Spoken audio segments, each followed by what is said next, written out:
আম্মু যদি গরু কিনতে যেত। তো আফা গরু পছন্দ হয়েছে নি? গরু তো ঠিক আছে, হ্যাঁ পছন্দ হয়েছে, দাম বলেন।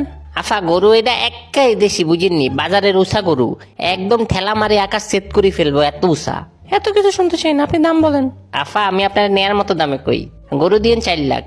4 লাখ? আম্মু আমি জানি তুমি কি ভাবতেছো, আমি তোমাকে আগেই বলে রাখি এটা গরুর হাট, শপিং মল না। গরুর জন্য 50,000 দিব। এই যে দিছে।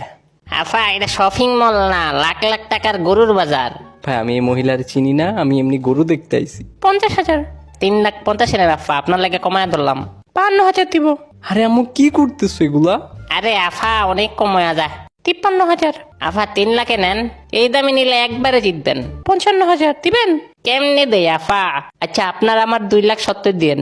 0,55,000 টাকা দিবেন? পাশের ব্যাপারে এই দামই দিয়ে দিবে। আরে কে দিবে? আচ্ছা আফা 2,30,000। 56,000 টাকা। 2,57,000। 1.5 লাখ। 58,000। অন্তত 1 লাখ। 60,000 টাকা দিব। আচ্ছা নেন নেন। রাফেজ গরু নিয়ে বাসায় আয়।